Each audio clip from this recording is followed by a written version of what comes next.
अब तक आपने देखा कि मदेश्वर महाराज द्वार सन्यासी को मृत्यु दंड दिए जाने पर प्रीत कलंकाकृति राजा को शाप मुक्त करवाने के लिए 22,222 कहानियां सुनाने और उनका परिणाम सुनने को आतुर था। यदि राजा ने कहानियां सुनने से इनकार किया या परिणाम गलत बताया तो वह पत्थर का बन जाएगा।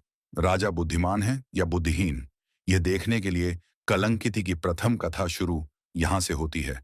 कलंकाकृति कहता है, हे राजन, प्राचीन काल में किसान भलई अपनी पत्नी संसारा के साथ आनंदपूर्वक रहता था। एक दिन उसके मन में विचार आया कि धरती और आकाश का निर्माण कैसे हुआ है, इसकी खोज की जाए। यह विचार उसने पत्नी को बताया तो वह उपहासजनक स्वर में बोली, सारी सृष्टि ईश्वर ने बनाई है। ईश्वर ने सृष्टि का निर्माण कैसे किया है, यह तो ईश्वर ही बता सकते हैं। तुम एक किसान हो, वैज्ञानिक नहीं हो।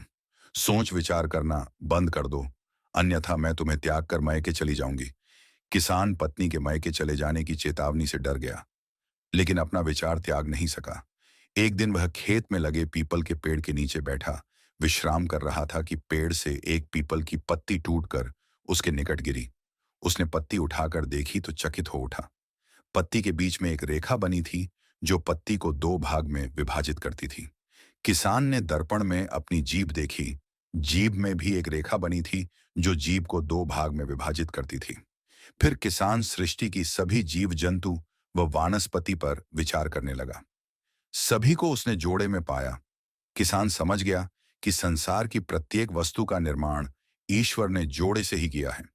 जिस तरह जीव जंतु व वानस्पति में एक दूसरे का जोड़ा बना है, वैसे ही वस्तुएं व सृष्टि के सभी तत्व जोड़े में ही बने हैं, जैसे आग, पानी, प्रकाश, अंधकार आदि।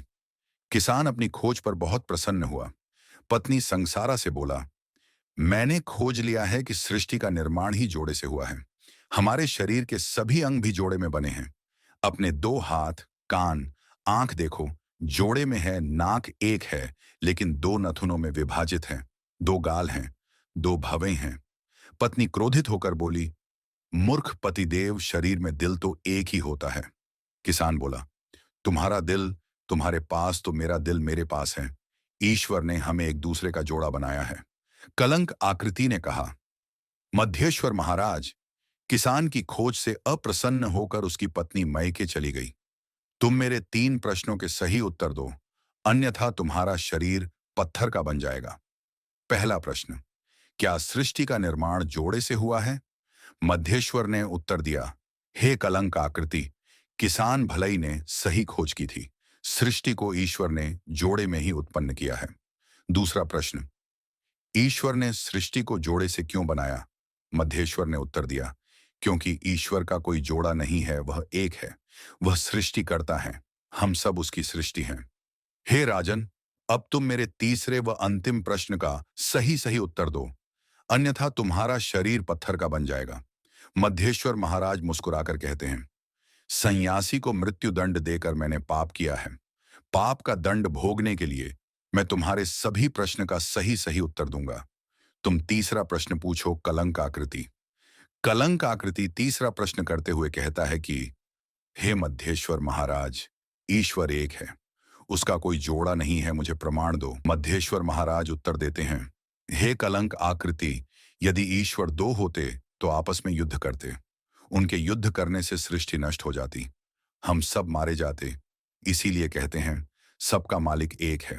कलंक आकृति उत्तर सुनकर कहता है, आज सही उत्तर देकर तुम पत्थर बनने से बच गए। मैं फिर कल रात में आऊंगा, कथा सुनाऊंगा। यदि मेरे प्रश्न का सही उत्तर नहीं दोगे तो तुम्हारा शरीर पत्थर का बन जाएगा। कलंक आकृति हवा में विलुप्त हो जाता है। मध्येश्वर महाराज ठंडी सांस लेकर विश्राम करते हैं। इसके अगले भाग को देखने के लिए मधोश सिने प्रोडक्शन को सब्सक्राइब करना मत भूलना।